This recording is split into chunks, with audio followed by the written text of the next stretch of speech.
Bonjour à tous et bienvenue dans cette nouvelle vidéo de déballage pour Horror Arkham le JCE. Aujourd'hui, dernière vidéo sur les cartes de la classe survivant de la boîte Le Festin de Hemlock Vale. Voilà, une carte de niveau 3, une carte de niveau 5 et on commence. Ah oui, et les deux cartes sont des améliorations de cartes déjà existantes. Et tant que j'y pense, je vais faire un petit compte rapide. Carte survivant, âge d'incendie, amélioration, boussole, amélioration, garder la foi, amélioration, symbole de foi, amélioration, cacher son jeu également, donc ça fait 5. 1, 2, 3, 4, 5, 6, 7, 8, 9, 10, 11. Sur 11 cartes XP, 5 sont des améliorations plus ou moins intéressantes de cartes déjà existantes. Voilà. Donc première carte. Dans la boîte La Conspiration d'Innsmouth, on avait le symbole de foi, un soutien de niveau 0 qui coûte 2, qui occupe un emplacement d'accessoire, trait, objet et charme. Réaction, après la fin d'un test de compétence dans lequel au moins un pion maudit ou échec automatique a été révélé, inclinez le symbole de foi, ajoute un nombre égal de pions bénis à la réserve du chaos. L'amélioration, même prix, on gagne un icône de volonté. Par contre, c'est plus compliqué. Tout ça, c'est pareil, mais en plus, on a tout ça en plus. Donc, en plus, en cas d'échec du test, après avoir résolu tous les effets induits par l'échec du test, l'investigateur qui effectue le test a le droit d'effectuer à nouveau ce test, maximum d'une fois par test. Donc, le symbole de foi de niveau 0, l'idée c'est, tu fais un test et t'as pioché soit l'échec automatique, dans ce cas-là t'as raté le test, soit un certain nombre de pions maudits, qui normalement ont été retirés du sac du chaos, et ben t'as le droit de mettre autant de pions bénis. Donc, t'as pioché parmi les pires pions que tu pouvais piocher. Si c'était des maudits, tu les as retirés et donc t'as amélioré le sac du chaos, mais tu l'améliores encore plus en remettant des pions bénis. C'est un petit peu l'effet t'as pas eu de chance ce coup-ci, t'en auras plus la prochaine fois. Et ça s'arrête là. Par contre, la version de niveau 2, en plus de ça, elle va elle va compenser encore plus l'échec. Dans la critique, quelqu'un dit le premier avantage. Non, voilà, plus loin. Deuxième avantage, ça annule l'auto-fail. Et il y a un petit peu plus de. Enfin, il dit pas complètement parce que blablabla. En gros, l'idée c'est que, avec symbole de foi, vous faites un test, vous piochez l'échec automatique, vous dites mince, bon, bah je mets un pion béni et je refais le test. Alors, refaire le test comme indiqué, vous n'avez plus les cartes compétences attribuées. Si vous aviez boosté vos compétences pour la durée de ce test, eh bien vous n'avez plus les boosts, ou il faut les repayer. Et j'ai perdu le fil de ma phrase, donc voilà, il y a ça. En plus... Enfin oui, voilà, donc, non seulement, comme pour la version de niveau 0, vous dites, après avoir fait un mauvais tirage de pions, j'améliore j'améliore le sac du chaos pour le prochain ou les prochains, parce que les pions bénis, si vous en mettez, mettons 3, et ben avec Antique Traité potentiellement, ça va vous faire 3 tests réussis par la suite. Mais en plus de ça, chaque fois que ces pions révélés vous font rater un test, hop, vous recommencez. Alors cet effet, vous avez raté, retenté, bon, comme je l'ai dit il y a une ou deux vidéos, ça fait penser à toutes les cartes survivants qui mitigent l'échec, voire donnent un bonus pour avoir échoué. notamment les cartes du pack Stella Clark. L'autre effet de mettre les pions, ça rappelle, je trouve, un petit peu rituel d'équilibre. Rituel d'équilibre, on choisit une option parmi deux. La première, c'est mettre X pions maudits à la réserve du chaos pour ajouter X pions bénis à la réserve du chaos.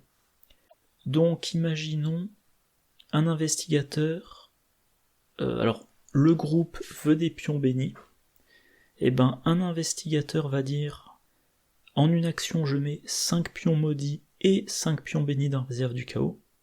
Potentiellement, si un investigateur, parce que... Ah oui, un autre truc que j'ai oublié. La version de niveau 3, c'est un test de compétence dans n'importe quel lieu. Bon, c'était déjà le cas au niveau 0, ouais, ça n'a pas changé. Donc, n'importe qui fait un test de compétence, il révèle les 5 pions maudits, potentiellement le mystique qui a utilisé des systèmes de manipulation de pions KO, mettons c'est Jacqueline Fine, elle dit je dois piocher un pion, j'utilise Olive McBride, donc au lieu d'un j'en pioche 4, hop, j'utilise ma capacité, au lieu d'en piocher 4, j'en pioche 6, sur les 6, j'en résous 3.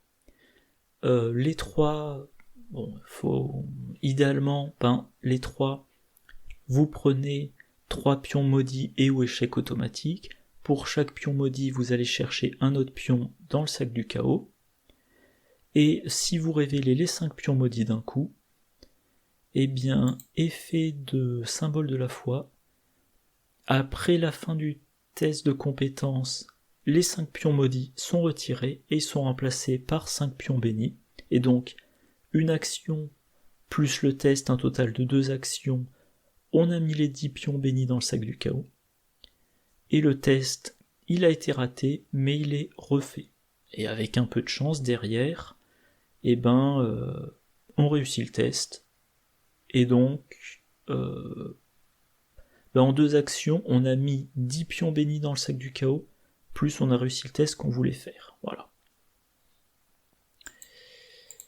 Que dire d'autre ? Alors, mettre les pions maudits dans le sac du chaos, c'est plutôt un truc de chercheur ou de truand. Voilà, il y a des fois où certaines cartes ont un effet très efficace, et cet effet très efficace est compensé par le fait qu'on va mettre des pions maudits dans le sac du chaos. Par exemple, connaissance profonde, on paie 0 ressources, on met 2 pions maudits dans le sac du chaos, et les investigateurs piochent un total de 3 cartes. Alors, c'est pas celle à laquelle je pensais. Moi, je pensais à l'événement qui... je sais plus s'il est dans cette boîte-là, du coup. Non. Enfin, l'événement qui permet de trouver des indices. Qui dit... découvrez 2 indices dans votre lieu, mettez autant de pions maudits dans le sac du chaos que la valeur occulte du lieu. Voilà. Trouver 2 indices sans test, c'est bon. Inconvénient, plein de pions maudits. Riastrad, vous mettez jusqu'à 3 pions maudits dans la réserve du chaos, pour avoir jusqu'à plus 3 en force et plus 3 dégâts pour une attaque.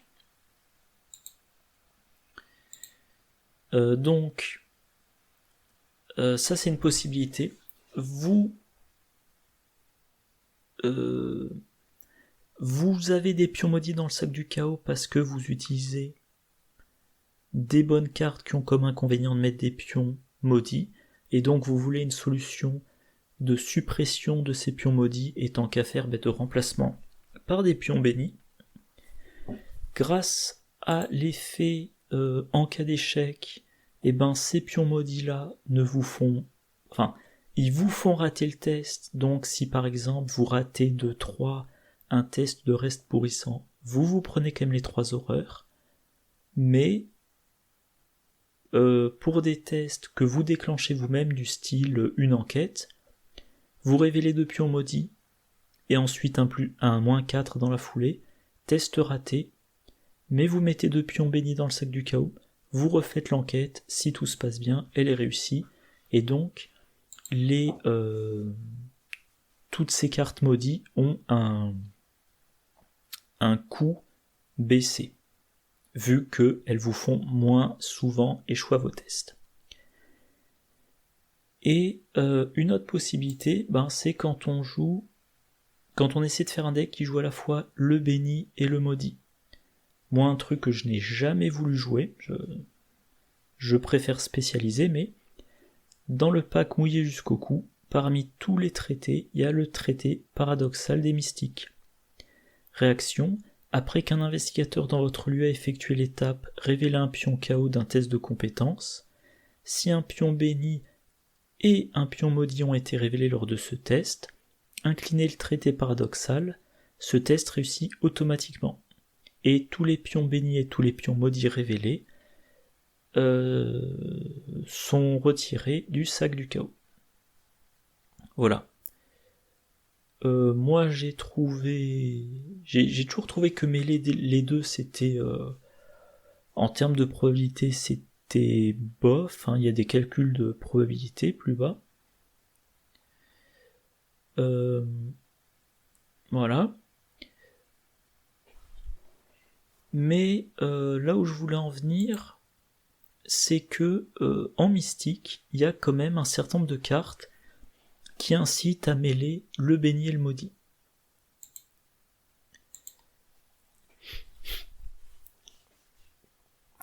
Et il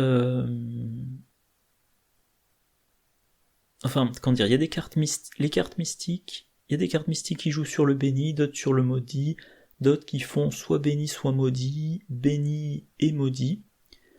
Les 3 sorts, sort de combat, sort d'enquête et sort d'évasion, au niveau 0, ils ont un effet si un pion maudit est révélé. Au niveau 4, ils ont un effet par pion maudit. Donc ils peuvent être extrêmement puissants si on révèle plusieurs pions maudits. Donc ils veulent des pions maudits, mais tant qu'à faire, si on a des pions bénis, on a plus de chances de réussir les tests. Et grâce à Symbole de foi, encore une fois, on ratera moins de tests à cause des pions maudits mis dans le sac du chaos par les mystiques. Et enfin, le mystique de ce pack-là, lui aussi joue à la fois sur le béni et le maudit.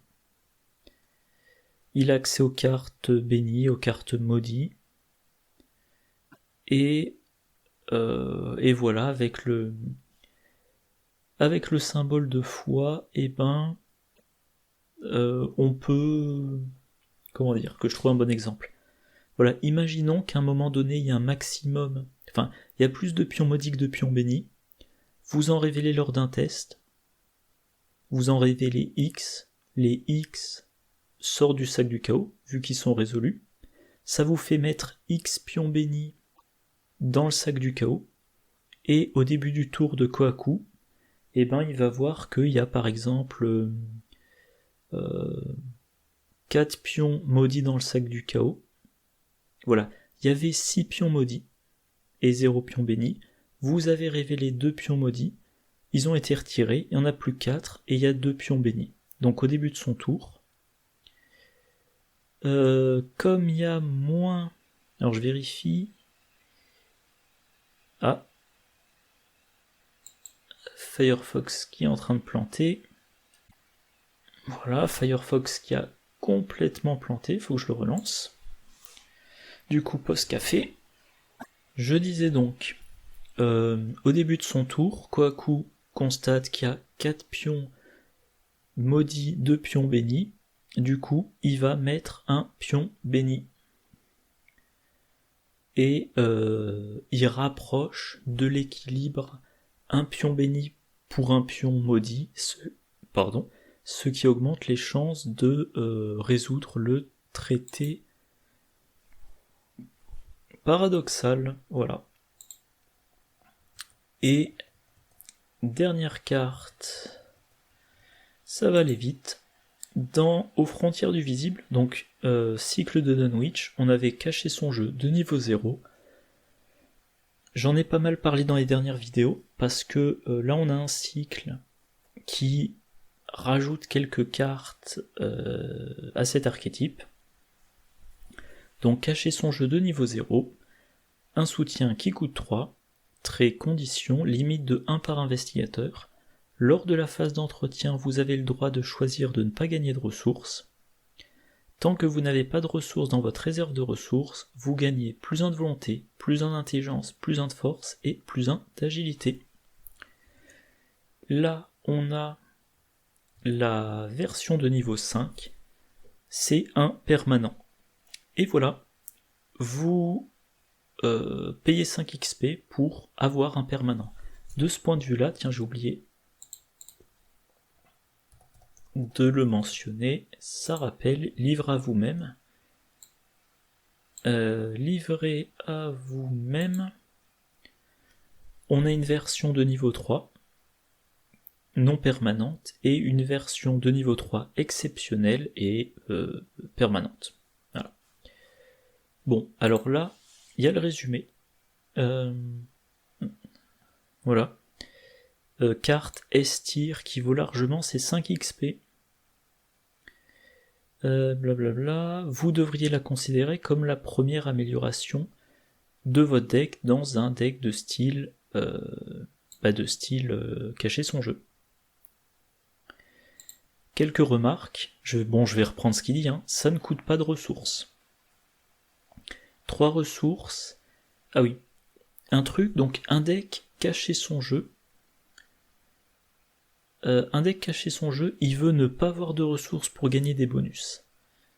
Par exemple, main de départ, vous avez hache d'incendie, vous allez combattre, vous allez vider votre ressource pour combattre plus efficacement. L'inconvénient, c'est que quand vous piochez cacher son jeu, là vous dites mince. Donc phase d'entretien, vous le piochez, vous dites mince, actuellement j'ai 0 ressources, je prends la ressource de la phase d'entretien, et maintenant il faut que je monte jusqu'à 3 ressources.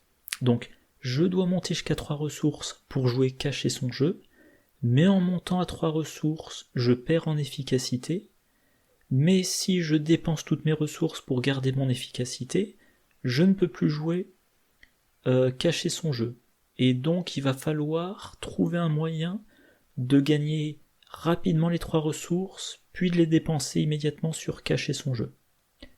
Là, comme il n'y a pas de ressources à dépenser pour la carte améliorée, il n'y a pas ce problème-là.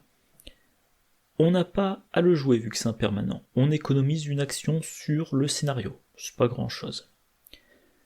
On n'a pas à le piocher. Ça par contre c'est génial. Dès le premier test, vous pouvez bénéficier de cacher son jeu. Le bonus de stats, on l'a dès le départ. Tout ce qu'on a à faire, c'est vider sa réserve de ressources. On se retrouve pas à dire ouais mais sur le scénario, la partie a duré 15 rounds et j'ai bénéficié de cacher son jeu que sur les 3 derniers rounds. Non. Si la partie dure 15 rounds, vous en bénéficiez les 15 rounds. Tiens, j'y pensais plus à ça, c'est un permanent, donc ça ne peut pas être défaussé. Voilà. Je sais plus comment elle s'appelle, la carte du pack, comment s'appelle ça, du set de... Bon bref, le truc froid glacial ou autre, qui vous dit défausser, faites un test de volonté de difficulté 4, en cas d'échec, défaussez un soutien que vous contrôlez. Cacher son jeu de niveau 5, c'est un permanent, ça ne peut pas être défaussé, on ne peut pas le perdre. Et enfin, la cerise sur le gâteau, c'est un permanent, ça ne compte pas dans la limite des 30 cartes. Si vous faites un deck archétype cacher son jeu, vous mettez 2 exemplaires de cacher son jeu, et donc vous avez 28 cartes à choisir pour être efficace. Là, cacher son jeu, c'est un permanent, donc vous avez 30 cartes pour être efficace. Voilà. Et puis sinon, c'est cacher son jeu. Si vous faites un deck de combattant, vous combattez avec l'âge d'incendie. Si vous faites un deck d'enquêteur, vous enquêtez avec la boussole de marin. Ces deux cartes-là, pour être plus efficaces, elles vous demandent de dépenser une ressource. Cette ressource, elle vient de Madame Labranche. Donc vous n'avez pas de ressources, du coup grâce à Madame Labranche, vous gagnez une ressource que vous dépensez immédiatement. Il y a d'autres façons de gagner des ressources en action rapide.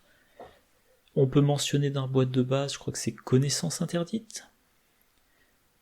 Et un autre point intéressant à mentionner, alors moi je ne joue pas ces cartes-là, mais ça peut toujours être utile, les talents de la boîte de base améliorés au niveau 4. Ils vous coûtent 2, alors dans un deck cacher son jeu, c'est peut-être une ressource de trop, mais l'avantage, c'est qu'au début de chaque round, vous mettez 2 ressources dessus, et les ressources dessus, et celles de votre réserve de ressources, vous fournissent un bonus de 1 dans chacune des deux compétences. Donc par exemple, si vous êtes un survivant pur, eh bien, bon, c'est peut-être pas le meilleur exemple. Voilà, mettons que vous jouez... Enfin, peu importe. Donc l'idée c'est, vous ne gardez pas de ressources dans votre réserve pour avoir le bonus de cacher son jeu, mais vous pouvez quand même dépenser des ressources pour vous booster vos compétences avec le talent, parce que le talent fournit les ressources, à raison de 2 ressources par round. Voilà. Même logique, les talents tricolores de la boîte aux confins de la Terre. Début de chaque round, on remet 2 ressources dessus. Et les ressources, alors, soit elles peuvent servir à payer des cartes d'un des 3 traits indiqués sur le talent. Donc, vous restez avec 0 ressources dans votre réserve, mais vous pouvez quand même jouer des cartes. Soit ces compétences vous servent à booster les tests. Par exemple, je crois que c'est cogneur. Voilà, vous avez cogneur en jeu. Vous êtes engagé avec un ennemi qui est 4-4-4. Première action, avant votre première action, vous dites « Je prends une ressource avec Madame Labranche. J'attaque avec la hache d'incendie. Je dépense la ressource pour me donner plus 2. Donc, plus 2 de la hache, plus 1 de cacher son jeu. Vous attaquez à plus 3. Vous n'avez pas de ressources, donc vous faites 2 dégâts. Deuxième action, vous dépensez les 2 ressources de cogneur. Vous avez un plus 2. Vous avez toujours le plus 1 de cacher son jeu. Vous attaquez à plus 3 pour faire 2 dégâts. Voilà. Et pour la boussole de marin, comme c'est un outil, il vous faudra ingénieux, voilà. Même raisonnement. Voilà, et enfin, carte que j'ai déjà mentionnée, la veste de chasse, qui est dans ce cycle. La veste de chasse, à 3 reprises, en action rapide, vous lui attachez une carte non faiblesse de votre main, et ça vous fait gagner 1, puis 2, puis 3 ressources. Et donc c'est ce que je disais dans la vidéo sur cette carte-là. Au round N, vous attaquez avec la hache d'incendie, bon, même raisonnement avec la boussole. Vous attaquez avec la hache d'incendie, vous donnez une ressource avec Madame Labranche, la ressource vous paie le boost, puis ensuite, action rapide, vous utilisez la veste de chasse, la ressource qui vous sert à booster votre attaque. Round N+1, même chose, sauf que là la veste vous fournit 2 ressources, et donc la hache a un bonus de plus 4, round N+2, même chose, sauf que là la deuxième attaque avec la hache, vous avez un bonus de plus 3 en force. Voilà, je pense que c'est tout ce que j'ai à dire. Du coup, le bilan, il faut que je retrouve ma ligne. Symbole de foi de niveau 3. En fait, je sais pas. Moi, mon problème, c'est que je ne mélange jamais le maudit et le béni. Donc moi, personnellement, je pense qu'il pourra s'écouler des années avant que je joue cette carte. En soi, elle est très bien. Vous jouez Kohaku, ça peut être très bon. Vous jouez n'importe quel deck qui met des pions maudits dans le sac du chaos par nécessité, mais qui ne veut pas les piocher, c'est très bien.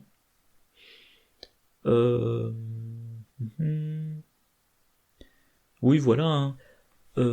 Par exemple, si vous jouez voilà, quelqu'un qui a accès...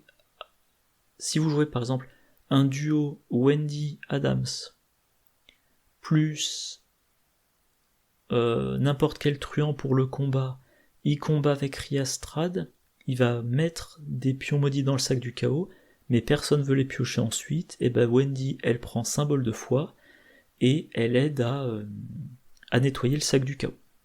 Autre avantage que j'ai oublié de mentionner, toutes les cartes qui comme coup additionnel ont le fait de mettre des pions maudits dans le sac du chaos, vu que c'est un coup, si vous pouvez pas le payer, vous pouvez pas jouer la carte. Et vous pouvez vous retrouver bloqué pour cette raison. Vous dites, le coût supplémentaire c'est de mettre 2 pions maudits dans le sac du chaos, je peux en mettre plus qu'un, donc je peux pas jouer la carte. Non, c'est une mauvaise... Je retire ce que j'ai dit, je couperai ça. Voilà. Donc symbole de foi, oui, très bon dans les decks ou dans les équipes qui mêlent le béni et le maudit, ce que je ne fais jamais. Cacher son jeu de niveau 5, alors là c'est très simple. Si vous jouez pas un deck cacher son jeu, vous en foutez. Si vous jouez un deck cacher son jeu, comme dit dans le commentaire, vos 5 premiers points d'XP, vous les mettez là-dedans. Voilà. Vous faites votre deck de début de campagne à 0 XP, ou 3 XP si vous utilisez dans le vif du sujet. Vous mettez 2 copies de cacher son jeu de niveau 0 dans votre deck. Idéalement, fin du premier scénario, vous améliorez une copie de cacher son jeu en cacher son jeu de niveau 5, oui j'ai bugué sur la limite d'un par deck, vous remplacez l'autre copie par autre chose.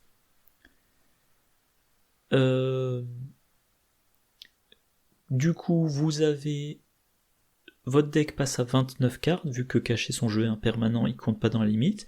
Vous intégrez une nouvelle carte de niveau 0, et dès le deuxième scénario, dès le premier round, vous avez potentiellement l'effet de cacher son jeu. Voilà, c'est pas plus compliqué que ça. Voilà.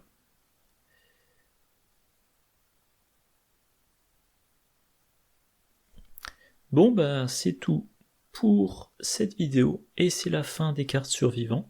Moi ça me fait tout bizarre parce que je me suis fait un gros week-end d'enregistrement. Du coup les 7 vidéos survivants je les ai faites en 48 heures. Voilà, et prochaine vidéo, on commence les cartes neutres. Voilà, on a 3 cartes neutres de niveau 0. Moi d'ici là, je vous souhaite une bonne journée, une bonne soirée, de bonnes parties, et je vous dis à la prochaine. Au revoir.